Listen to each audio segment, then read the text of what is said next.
စစ်မှန်တဲ့အချစ်အကြောင်း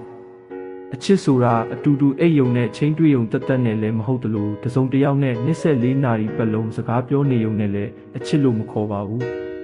ညလုံးပေါက်စောင့်နေပေးယုံနဲ့လည်းအချစ်လို့မဆိုနိုင်ပါဘူး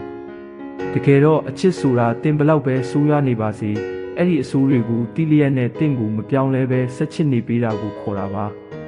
တင်ကိုယ်တိုင်မလုံနိုင်တဲ့အရာတွေကိုတင့်အတွက်ဖြစ်မြောက်အောင်လုပ်ပေးတတ်တာကလည်းအချစ်ပါပဲ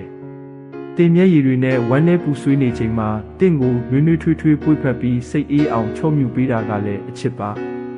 ကိုအသုံးမကျဘူးလို့ထင်နေချိန်မှာတင့်မှာရှိတဲ့အားသာချက်တွေကိုပြောပြပြီးခွန်အားပေးတတ်တာကလည်းအချစ်ပါပဲတင့်အတွက်ဆူတောင်းပေးတာတင်ပါမှမပြောဘဲတိတ်ဆိတ်နေရင်တော့တင့်ခံစားချက်ကိုနားလည်ပေးတာနဲ့တင့်နောက်ွယ်မှာတစ္ဆာရှိတာတွေဟာအချစ်ရဲ့ပုံစံပြတွေပါတင့်ကိုစိတ်အနှောက်အယှက်ဖြစ်စေမဲ့သူတွေကိုတင့်အတွက်ကြောင့်အပြတ်ဖြတ်ရတာကလည်းအချစ်ပါပဲတင်စိတ်ညစ်နေချိန်မှာရေမောပျော်ရွှင်အောင်လုပ်ပေးပြီးတင့်ကိုပဲနေတိုင်းရွေးချယ်နေတဲ့သူဟာတင့်ကိုတကယ်ချစ်တဲ့သူပါဒါဟာတကယ်ကိုစစ်မှန်တဲ့အချစ်ဖြစ်လို့ဒီလိုအချစ်မျိုးကိုရလာခဲ့ရင်ဘယ်တော့မှလက်လွတ်မခံပါနဲ့